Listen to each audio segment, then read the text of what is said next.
Saudara, mari kita melihat di dalam Keluaran pasal ke-12 ayat pertama. Berfirmanlah Tuhan kepada Musa dan Harun di tanah Mesir, bulan ini adalah permulaan segala bulan bagimu.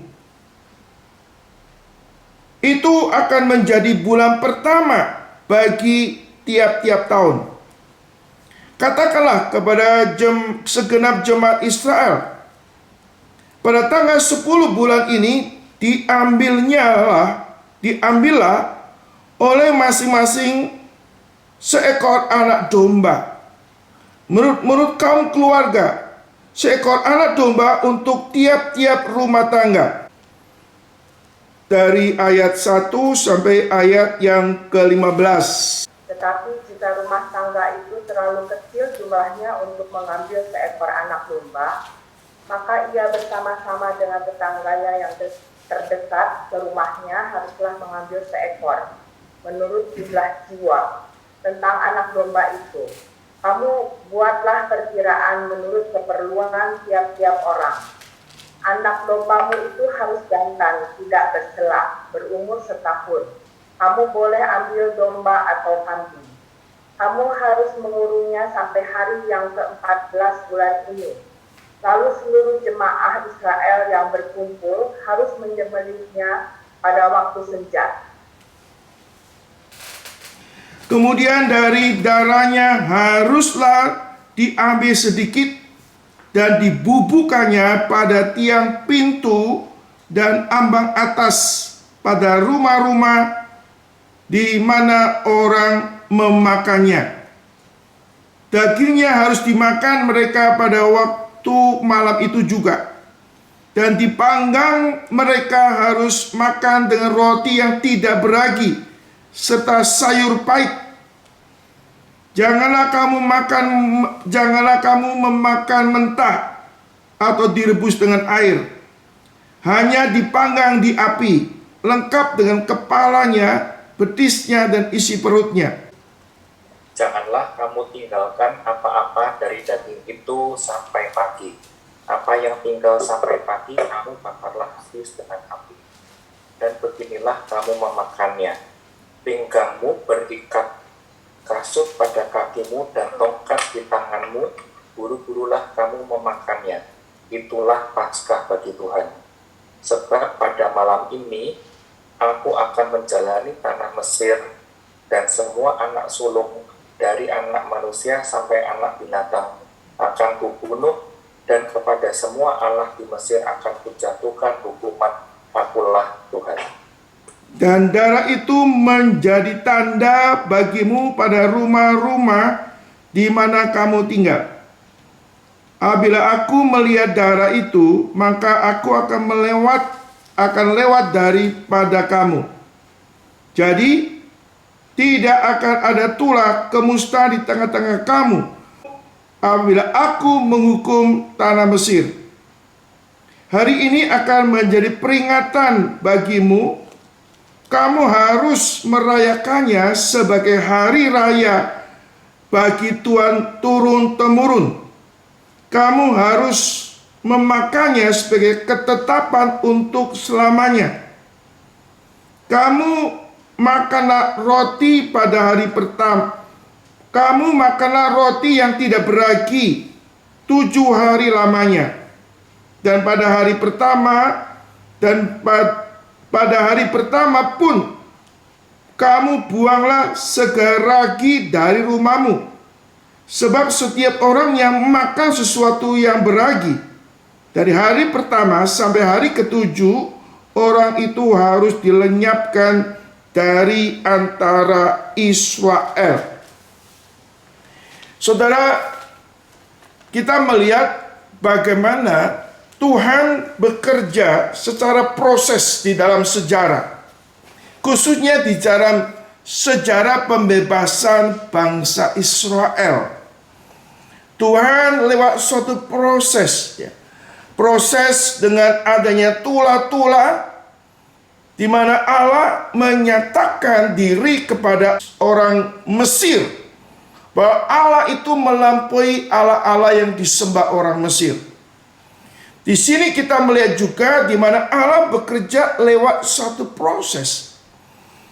Nah, proses yang akan kita pelajari bagaimana proses di mana orang Israel keluar dari tanah Mesir dengan adanya korban darah yang harus dikerjakan oleh orang Israel. Saudara, kita akan melihat beberapa bagian yang sudah kita baca tadi. Kita akan mempelajari, saudara. Berfirman Tuhan kepada Musa dan Harun di tanah Mesir, bulan ini adalah menjadi bulan permulaan segala bulan bagimu. Itu akan menjadi suatu bulan pertama bagimu tiap-tiap tahun. Ini bulan Nisan menjadi bulan pertama bagi orang Israel. Ya, atau sekitar bulan April, Maret atau April. Ini menjadi hari pertama ya, untuk mereka boleh menjalani kehidupan, memulai dipersiapkan untuk masuki suatu lembah hidup yang baru, dibebaskan dari perbudakan ada di Mesir. Dan di sini saudara-saudara kata Yesus Kristus, kita melihat saudara, di dalam awal Allah mau mengerjakan peristiwa dalam kehidupan orang Israel, saudara. Kita melihat Tuhan minta sebelum bangsa Israel keluar dari tanah Mesir, di dalam proses ini Allah ingin menghukum bangsa Mesir dengan adanya tulah. Tulah apa? Anak sulung itu meninggal.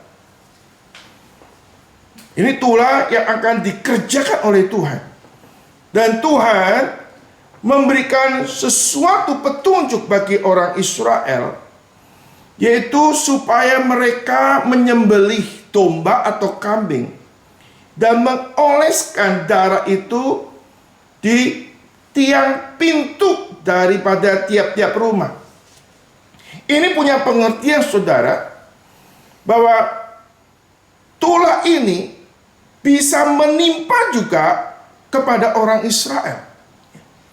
Orang Israel juga anak sulungnya akan meninggal jika mereka tidak melakukan apa yang menjadi piasyarat Tuhan, yaitu mengoleskan akan darah ya, yang dioleskan di tiang pintu setiap rumah di situ.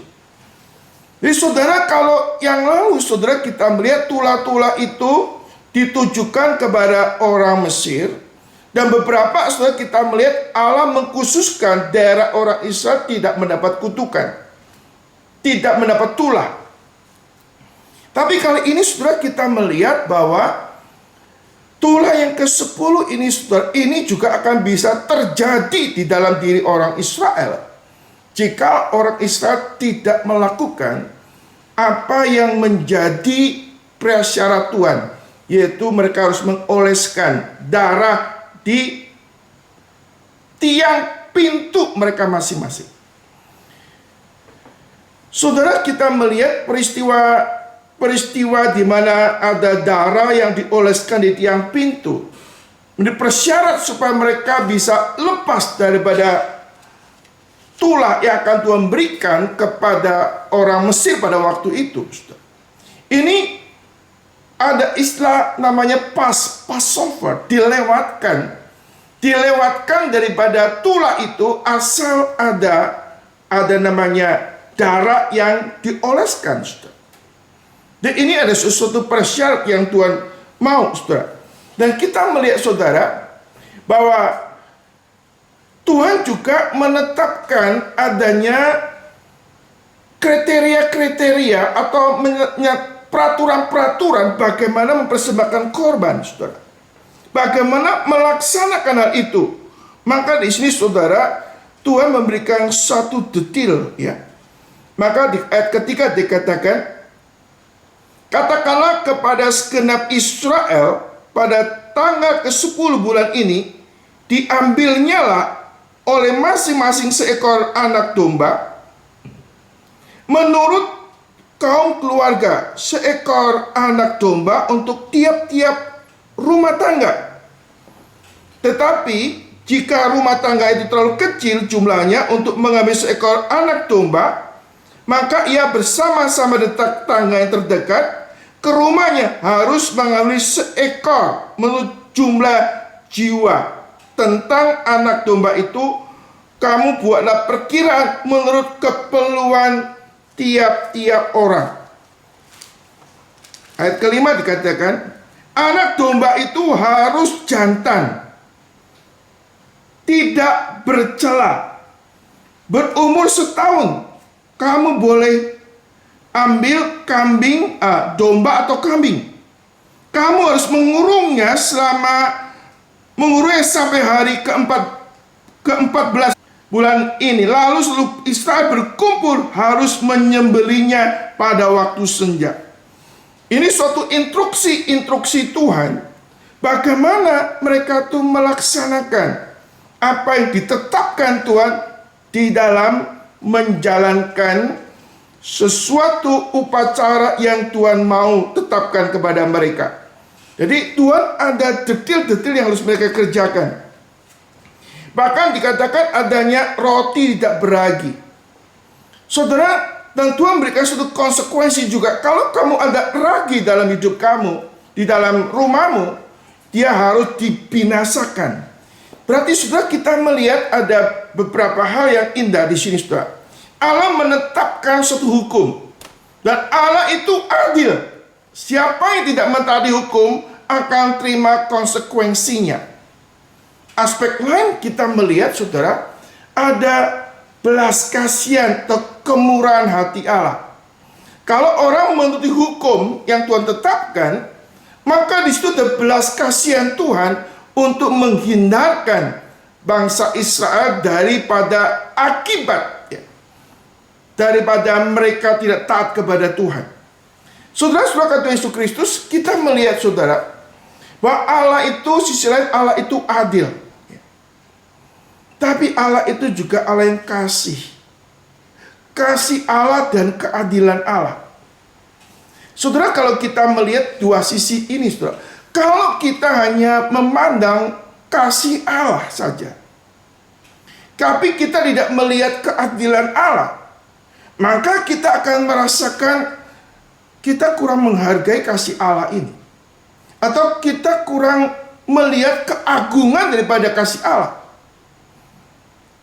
Aspek lain, saudara, kalau kita hanya melihat keadilan Allah, Allah yang menghukum manusia, maka kita menjadi orang kehidupannya ini menjadi, lihat tuh Allah tuh begitu menakutkan, mengerikan. Maka tidak akan timbul rasa hormat dan kasih kepada Allah. Dan dalam hal ini, saudara, kita melihat karakter Allah. Allah sisi lain adalah Allah yang adil.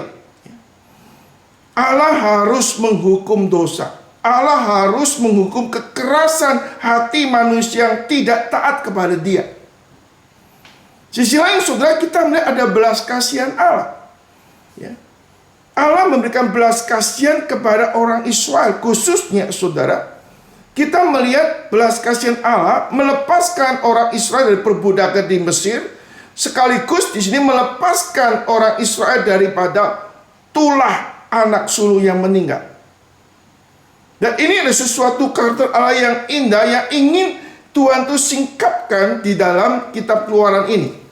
Dan kita melihat kasih Allah yang Tuhan nyatakan kepada orang Israel bukan kasih yang murah, bukan kasih yang cheap grace, sehingga manusia itu kurang menghargai. Dan ini, saudara, apa yang dinyatakan dalam bagian ini ada hubungannya dengan Kristus. Saudara, kalau kita melihat ada domba yang dipersembahkan, disembelih mencurahkan darah, ini berkait dengan karya Kristus. Maka, saudara, antara Paskah, peristiwa ini Passover dalam PL, ini punya hubungan dengan Passover pada perjanjian baru, yaitu dalam Kristus. Nah, domba yang tersembelih ini melambangkan Kristus. Melambangkan Kristus yang harus mati mencurahkan darahnya sehingga orang yang percaya kepada Kristus dihindarkan daripada hukuman Tuhan. Dan ini menjadi sesuatu hal yang indah, saudara. Dan untuk manusia beroleh dilepaskan dari hukuman Allah, harus ada korban. Nah, ini menuju kepada Kristus. Orang yang percayai adanya korban, korbannya akan melepaskan mereka daripada tulah atau melepaskan mereka dari hukuman. Dan mereka harus mempercayai. Kalau mereka tidak mempercayai dan tidak melakukan, mereka pun akan terima konsekuensi akibat daripada ketidaktaatan mereka kepada Tuhan. Saudara, sebagai Yesus Kristus, kita melihat orang Israel bisa saja, saudara, mereka waktu mendengar harus mempersembahkan, harus menyembelih, harus mengoleskan darah. Kalau mereka nggak percaya akan khasiat mereka, akan peringatan Tuhan ini, mereka akan terima akibatnya, saudara. Dan di sini, saudara, orang-orang Israel harus memiliki iman, percaya apa yang dikatakan Tuhan lewat Musa, dan mereka harus mentaati. Kalau tidak, mereka akan terima konsekuensinya, saudara. Saudara, ini juga menjadi sesuatu pengertian kepada kita. Saudara, anugerah keselamatan itu disediakan oleh Allah di dalam Kristus. Tetapi saudara, Tuhan juga minta kepada kita untuk berespon dengan mempercayai dan ada tindakan iman untuk melakukan, sehingga kita beroleh satu aplikasi di dalam keselamatan di dalam kehidupan saudara dan saya. Saudara, orang Israel bisa dibebaskan daripada tulah anak sulung meninggal. Mereka bukan hanya sekedar mendengar instruksi-instruksi Tuhan. Mereka harus mengaplikasikan, melaksanakan ada tindakan iman sehingga mereka mengoleskan darah di tiang pintu mereka masing-masing. Mereka yakin, mereka harus mempercayai bahwa apa yang dikatakan Tuhan itu bukan main-main. Saudara, di dalam Perjanjian Baru dikatakan tanpa penumpahan darah tidak ada pengampunan dosa. Dan ini menuju kepada Kristus. Saudara, kabar baik yang kita bisa dapatkan dalam Kristus. Kristus adalah anak domba yang tersembelih, yang mencurahkan darahnya. Di dalam darahnya itu ada kuasa untuk pengampunan dosa. Di dalam darahnya ada kuasa yang membuat kita didamaikan dengan Allah. Dan itu harus ada tindakan iman. Dan tindakan iman itu tidak bisa ikut-ikutan. Saudara, banyak keluarga-keluarga Kristen, anak-anaknya tidak otomatis dia akan menerima pengampunan dosa. Kalau nggak ada tindakan iman, percaya kepada Kristus yang mencurahkan darahnya untuk pengampunan dosa. Sehingga setiap orang itu harus ada tindakan iman untuk mempercayakan hidupnya kepada Kristus. Dan ini saudara menjadi sesuatu ketetapan yang Tuhan kerjakan di dalam kehidupan orang Israel. Ini namanya sejarah keselamatan. Orang Israel dibebaskan dari perbudakan di Mesir. Ini bukannya sekedar sesuatu tindakan secara politik saja, tetapi ada hal rohani, yaitu membebaskan mereka dari perbudakan dosa. Dan untuk memulai suatu kehidupan yang mereka dedikasikan kepada Tuhan. Sehingga saudara, kita melihat di puncak betulah ini ada korban, ada darah yang mengkonfirmasikan bahwa orang Israel mulai saat ini boleh menjadi umat Allah. Ada suatu perjanjian antara Allah dan orang Israel. Dan mulai hari ini saudara, mereka memulai satu kehidupan yang baru. dan kesadaran bahwa mereka sekarang telah dibebaskan dari perbudakan di Mesir, lalu mengikat suatu perjanjian dengan Allah, dan orang Israel boleh menjadi umat Allah. Saya akan bacakan ayat yang ke-7 dan seterusnya.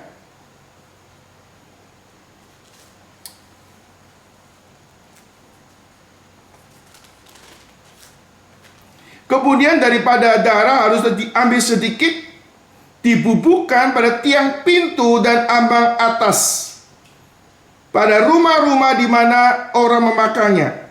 Dagingnya harus dimakan mereka pada malam itu juga. Yang dipanggang mereka harus makan dengan roti yang tidak beragi, beserta sayur pahit. Janganlah kamu memakannya mentah atau direbus dengan air, hanya dipanggang di api, lengkap dengan kepalanya dan betisnya dan isi perutnya. Janganlah kamu tinggalkan apa-apa dari daging itu sampai pagi. Apa yang dimakan sampai pagi, apa yang tinggal sampai pagi, kamu bakar habis dengan api. Dan beginilah kamu memakannya, sehingga pinggangmu berikat, kasut kakimu dan tokatmu di tanganmu, dan buru-burulah kamu memakannya. Itulah Paskah bagi Tuhan. Saudara, setelah mereka makan, mereka harus segera pergi. Di sini saudara, orang Israel di dalam masa mereka keluar dari dalam Mesir itu betul-betul sesuatu kisah yang sangat mendesak, ya. Saya nggak bisa bayangkan waktu itu saudara. Ya, sekarang kalau saudara di zaman sekarang ini ada COVID, orang boleh kata mengalami suatu ketakutan, kekhawatiran yang besar. Ya. Nah, situasi pada saat itu juga situasi yang sangat sangat mencekam sebetulnya. Karena ini berhubungan kematian, sangat mencekam sekali saudara. Dan mereka terburu-buru, ya. Mereka waktu makan harus siapkan berikat pinggang, ikat pinggangmu, kasutmu, siap untuk pergi, saudara.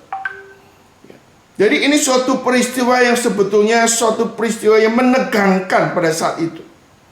Ya, puncak daripada tulah ini sangat menegangkan sekali, saudara. Ayat 12, sebab pada malam ini aku akan menjadi tanah Mesir, dan semua anak sulung dari anak manusia sampai anak binatang akan kubunuh, dan kepada semua alam Mesir akan kujatuhkan hukuman. Akulah Tuhan. Dikatakan juga di sini, dan darah itu menjadi tanda bagimu pada rumah di mana kamu tinggal. Apabila aku melihat darah itu, maka aku akan lewat daripada kamu. Jadi tidak akan ada tulah kemusnahan di tengah-tengah kamu apabila aku menghukum tanah Mesir. Hari ini akan menjadi hari peringatan bagimu. Kamu harus merayakannya sebagai hari raya bagi Tuhan turun-temurun. Kamu harus merayakannya sebagai ketetapan untuk selama-lamanya. Saudara, peristiwa Paskah atau Passover ini, saudara, ini harus diingat oleh orang Israel. Peristiwa di mana orang Israel dibebaskan dari perbudakan di Mesir. Untuk apa? Untuk menjadi umat Allah. Mereka boleh memulai sesuatu yang baru, menjadi orang yang merdeka dari perbudakan dosa, perbudakan di Mesir, untuk menjadi milik Allah dan melayani Tuhan. Ya. Saudara, orang Israel sudah 400 tahun lebih ada di Mesir. Mereka di dalam kekuasaan Firaun. Mereka ada di Mesir untuk melayani dan untuk mengabdi kepada kepentingan pada Mesir. Sekarang saudara, orang Israel dibebaskan dari perbudakan di Mesir. Sekarang bukan Firaun lagi menjadi tuan mereka, tapi Tuhan Yahweh yang menjadi Allah yang berkuasa atas mereka. Dan mulai hari ini, waktu mereka dibebaskan, maka hidup mereka seluruhnya harus mengabdi kepada Tuhan dan hidup bagi Tuhan pada saat itu, saudara. Dan ini suatu permulaan yang baru dalam kehidupan mereka, saudara. Saudara, dalam kehidupan kita, setelah kita percaya Tuhan Yesus Kristus, hidup kita sebenarnya bukan milik kita lagi. Hidup kita adalah milik Tuhan. Kalau dulu bagaimana orang Israel harus melayani untuk kepentingan Mesir, untuk menyenangkan Firaun, sekarang orang Israel hidupnya berorientasi kepada Tuhan. Mereka harusnya mengalami perbudakan di Mesir, sekarang mereka dibebaskan dari perbudakan di Mesir untuk dimiliki Allah dan menikmati Allah dalam kehidupan mereka. Dan ini sesuatu hal yang indah, ya. Tuhan bagaimana memulai satu kehidupan yang baru di dalam kehidupan orang Israel. Dan ini sesuatu hal yang sedang Tuhan mau aplikasikan, atau Tuhan sedang memproses orang Israel ini memulai sesuatu kehidupan yang baru di dalam Tuhan. Saudara, kita percaya bahwa korban darah Yesus Kristus sebagai anak domba Allah, dia Allah di mana menyatakan kasih-Nya yang begitu besar. Yesus sebagai anak Allah yang menjadi manusia, dia rela menderita, mati di kayu salib, mencurahkan darahnya supaya kita dibebaskan dari hukuman Allah yang kekal. Dan ini suatu peristiwa, saya katakan tadi, bukan cheap grace, bukan anugerah yang murah, tapi anugerah yang mahal, yaitu Yesus anak Allah harus mati, harus mencurahkan darahnya supaya kita boleh menerima pengampunan dosa dan hidup kita dipulihkan dengan Tuhan. Dan ini peringatan yang penting yang perlu diingat. Maka saudara, orang-orang Israel akan mengingat peristiwa ini. Dan mereka dididik supaya peristiwa ini diteruskan kepada anak cucu mereka, generasi demi generasi, sampai sekarang, saudara. Dan kita sebagai anak Tuhan, kita perlu sebagai orang tua ya, menjelaskan mengenai karya keselamatan yang Tuhan kerjakan di dalam kehidupan kita kepada anak cucu kita, tentang keselamatan bahwa Kristus telah mati menanggung dosa-dosa kita. Saudara, bangsa Israel diperintahkan oleh Tuhan supaya kisah tentang keluaran ini, kisah tentang adanya anak sulung yang harus mati dan perlu adanya darah yang dioleskan ini menjadi cerita turun-temurun yang harus diberitakan, bahkan diperingatin sebagai suatu hari raya orang Yahudi, mengingat karya Tuhan di dalam sejarah hidup mereka, saudara. Nah, kita di dalam aplikasi kita sebagai orang Kristen, saudara, setiap hari Paskah kita mengingat akan karya Kristus. Setiap Paskah kita mengingat bagaimana ada Jumat Agung. Kita mengingat Kristus yang menderita, yang mati menanggung dosa-dosa kita.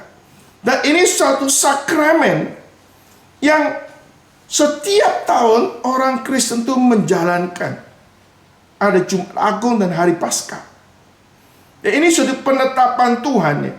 Ada kontinuitas dengan Paskah pada PL dengan Paskah di dalam Perjanjian Baru, saudara.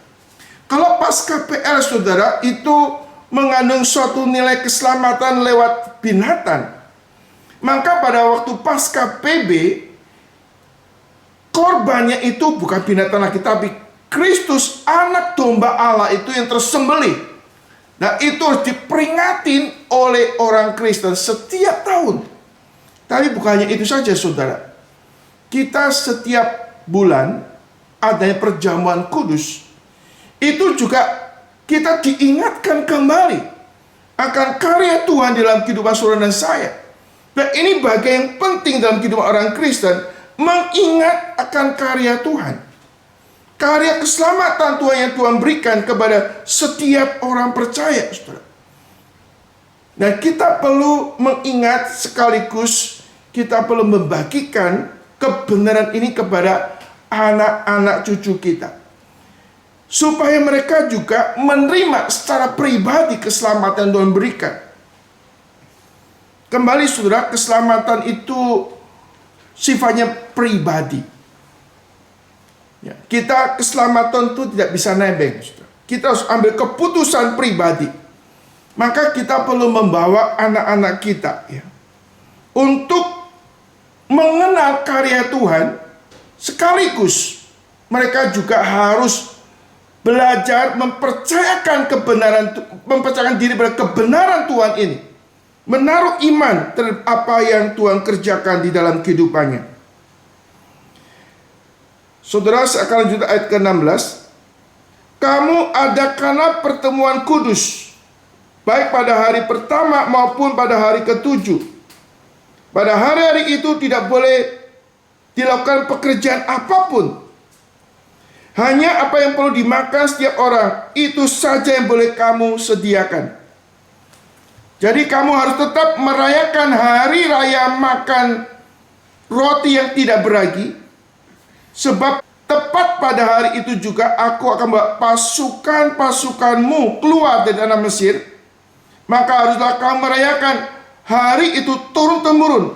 Itulah ketetapan untuk selama-lamanya.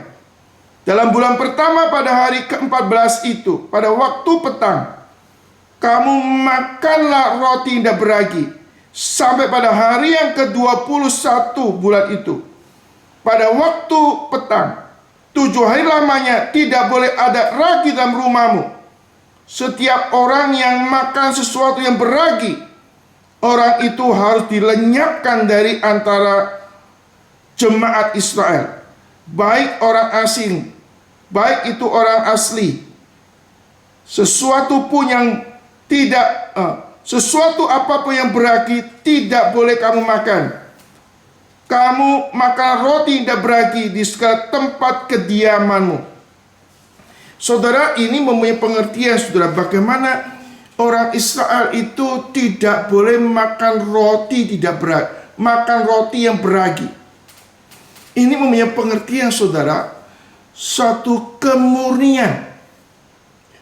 Memang secara konteks waktu itu, saudara, mereka nggak ada waktu. Kalau saudara mau bikin roti, itu yang perlu dikasih ragi supaya mengembang, perlu waktu. Tapi pada waktu itu nggak ada waktu untuk menunggu kembang lagi, saudara. Tapi maknanya bukannya sekedar itu, saudara. Tapi Tuhan minta orang Israel itu kemurnian hati. Suatu kemurnian atau kesucian hati. Maka di sini, saudara, Tuhan mengatakan kalau andai kata ada yang mereka makan roti yang beragi atau menyimpan ragi, maka di sini, saudara-saudara kata Yesus Kristus, mereka harus dilenyapkan dari jemaat Israel. Artinya, saudara, ini hal yang serius. Allah itu suci. Maka Allah mengharapkan orang Israel itu mulai saat itu boleh hidup suci. Saudara-saudara kata Yesus Kristus, di dalam bagian imamat katakan, kuduslah kamu sebab aku kudus. Artinya, saudara, seseorang setelah diberikan anugerah keselamatan, dibebaskan daripada hukuman dosa, maka kita orang percaya dipanggil untuk hidup kudus. Kita, arti kudus itu kita mau hidup dipisahkan untuk Tuhan secara status, tapi kita juga dipanggil secara moral untuk meninggalkan dosa dan hidup di dalam kemurnian di hadapan Tuhan. Saudara Yesus Kristus di dalam kaitan dengan penyanyian baru, seseorang sudah diselamatkan. Kita bukannya sekedar akan menerima hidup yang kekal atau masuk surga. Kita diselamatkan supaya kita boleh mempersembahkan tubuh kita sebagai persembahan yang hidup, yang kudus, dan yang berkenan kepada Tuhan. Dan ini yang Tuhan mau dalam kehidupan orang Israel, saudara. Mereka diselamatkan oleh Tuhan, maka Tuhan minta supaya mereka boleh hidup kudus, hidup benar depan Tuhan. Jikalau mereka mengabaikan, maka ada konsekuensinya, saudara. Dan kita melihat nanti pada waktu mereka sudah perjalanan menuju tanah Kanaan, saudara.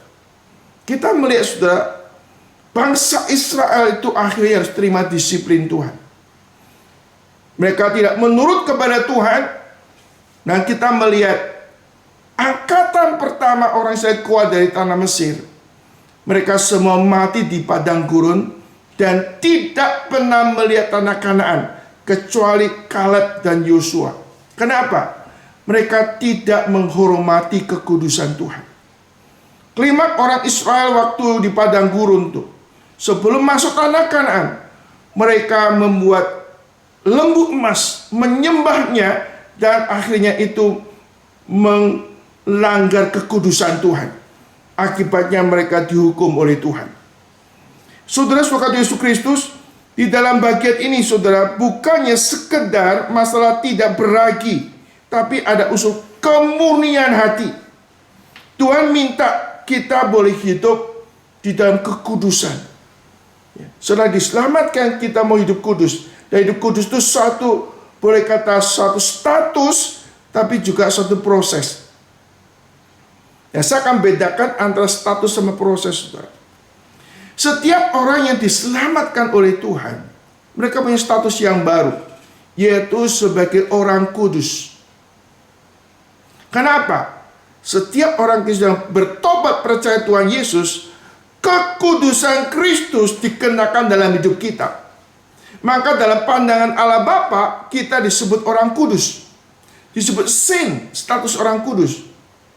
Tapi secara kondisi, saudara, kita masih orang berdosa yang sedang di dalam suatu proses untuk semakin dimurnikan, dikuduskan oleh Tuhan, supaya kita boleh berbagian di dalam kemuliaan Tuhan. Saudara, orang Israel setelah mereka dibebaskan dari perbudakan di Mesir, mereka dikuduskan di milik Tuhan dan dipanggil di orang-orang kudus, supaya lewat kekudusan Tuhan itu mereka boleh melihat pekerjaan-pekerjaan Tuhan yang besar dalam hidup mereka. Sehingga dalam bagian lain dikatakan, saudara, berbahagialah orang yang suci hatinya, karena mereka itu akan melihat Allah, melihat kemuliaan dan kebesaran daripada Tuhan. Saudara, orang-orang Israel, mereka belajar untuk taat kepada Tuhan, menghormati Tuhan, dan melakukan apa yang Tuhan kehendaki. Puji Tuhan, saudara, dalam proses awal ini, mereka tuh mau taat kepada Tuhan.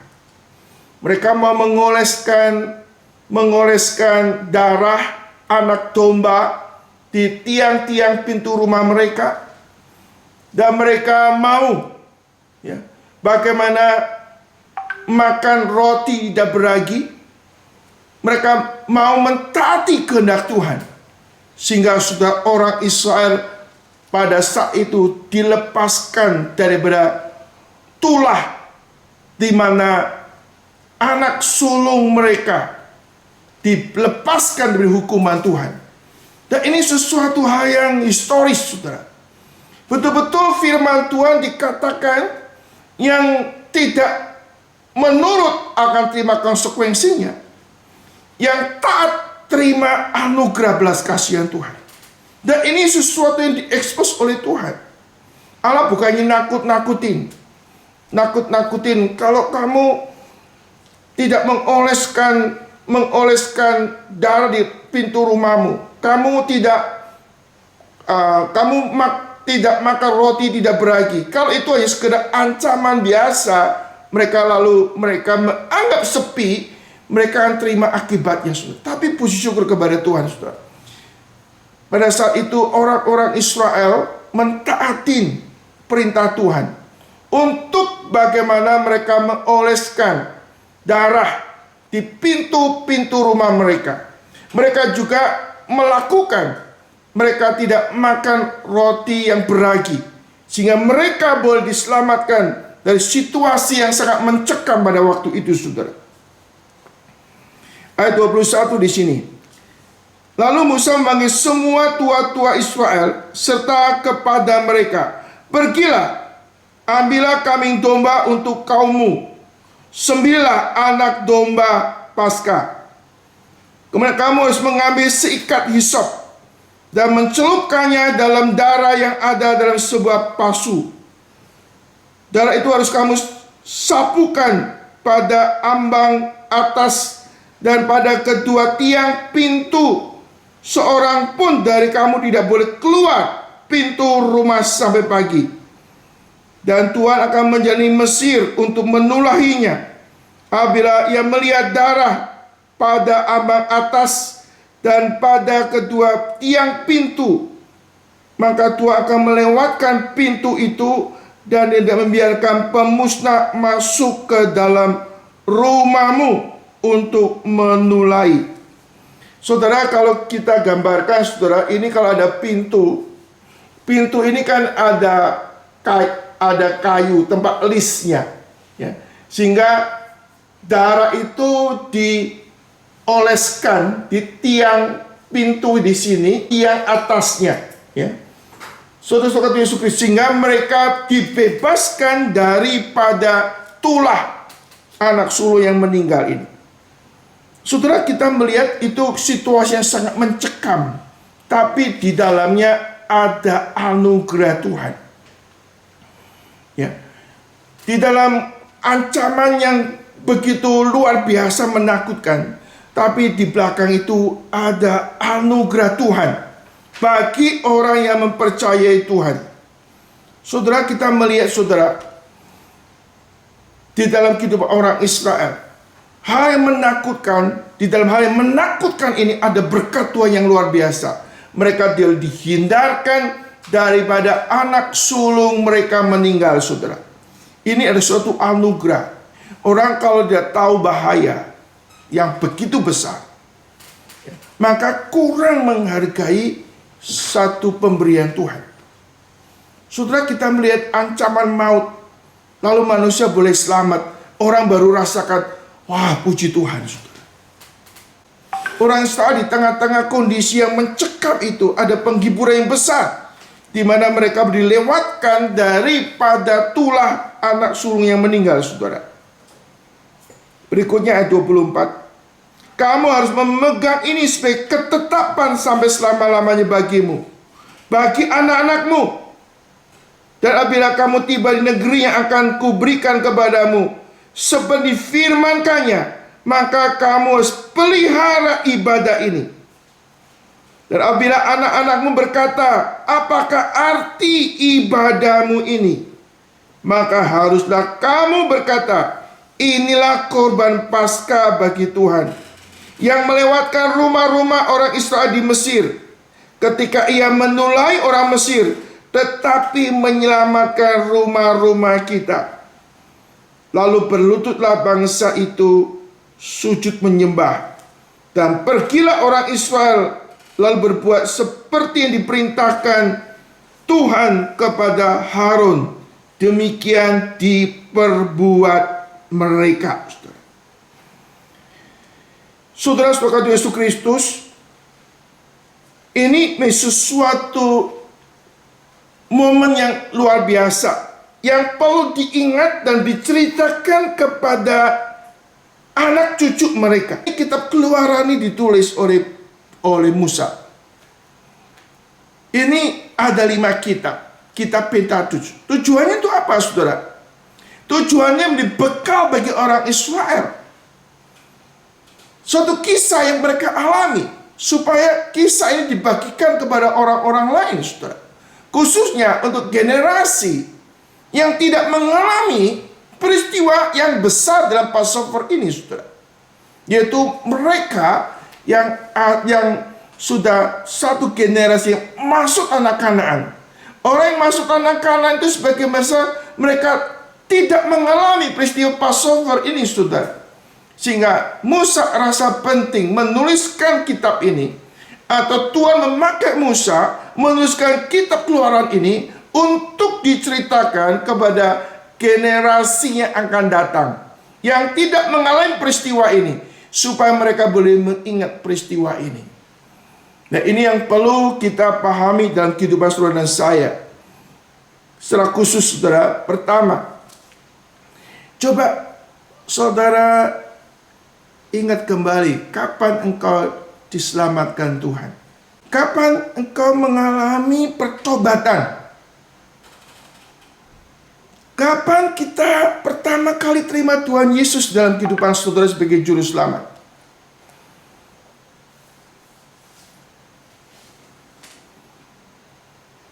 Saudara coba mengingat kembali apa yang terjadi pada saat itu. Dan perubahan apa yang terjadi setelah engkau boleh bertobat? Pertanyaan yang sedikit nggak menyenangkan,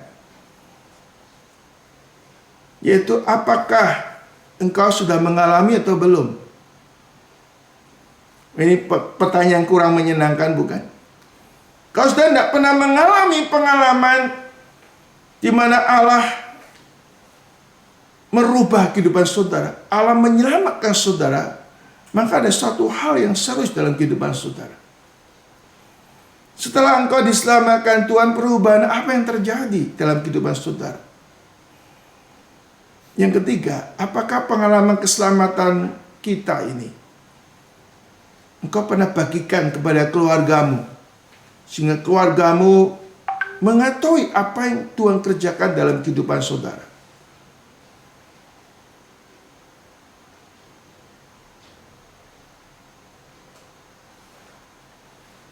Yang keempat, kita harus membagikan pengalaman keselamatan kita ini kepada orang-orang yang belum percaya kepada Tuhan.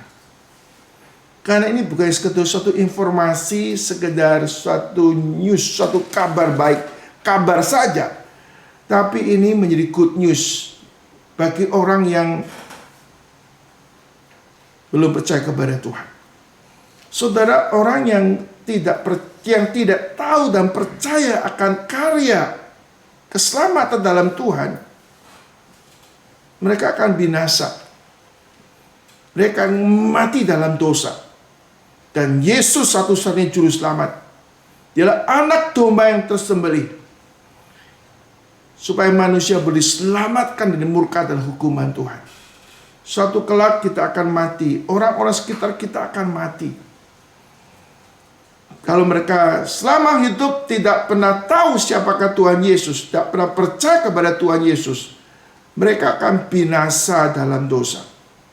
Sebaliknya, orang yang mengenal dan percaya kepada Tuhan, dia tidak binasa, melainkan beroleh hidup yang kekal.